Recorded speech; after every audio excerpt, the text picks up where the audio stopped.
it raises an interesting question for me. Last evening, at the opening of this conference, President Cruzado from MSU, Montana State University, gave an address.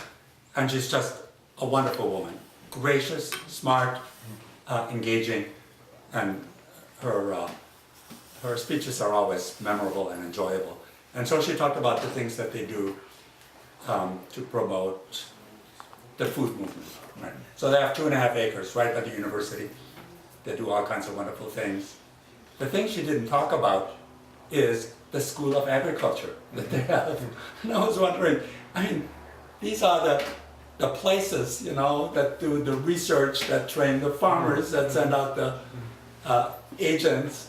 What's happening at these schools? They learn some ecology and some farming principles, but I think what's more important is what they learn from each other. Absolutely. And the sense of belonging and a kind of awakening of an emotional life just from being engaged with the farming activity, growing vegetable crops, but also we have some chickens and some pigs on the farm, and I think that interaction with the animals may be really one of the most powerful things that happens. I will say at the same time that we are under enormous pressure from the from the higher administration at the university, and even all the way to the level of the government of the state, to do less of that kind of thing and to do more in the basic sciences.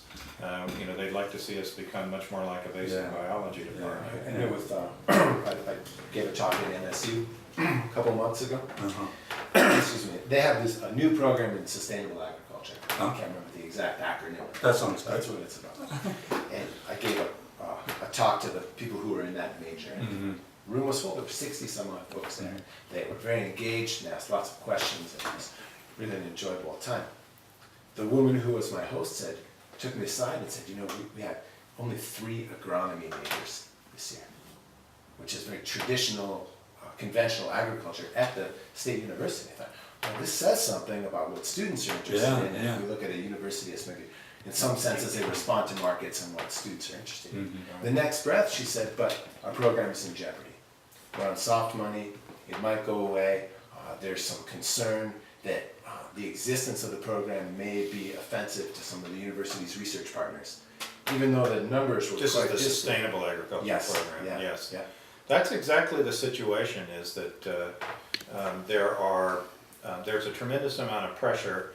It's complicated. I think a lot of the pressure is, it's a kind of cultural pressure that people at universities are facing everywhere to find new sources of revenue and new partners. And the new partners that you find are people that want to market new technology to farmers, and the major granting agencies, the National Institutes of Health. So if you're doing basic science research on something like food and obesity, and that's important research to do, you're very popular. But if you're out there focused on farming, or the relationship between farming and community, or how to develop farmers markets, those are just not high value kinds of activities from the standpoint of an administrative orientation that's really focused on finding new sources of revenue. And increasingly, I think states, and this is partly because people are losing touch with the food system, and I think citizens in general have ceased to value some of the money that they've traditionally been quite willing to use to support education of farmers and more sustainable farm-oriented kinds of activities. It is interesting. A student farm like you're speaking of.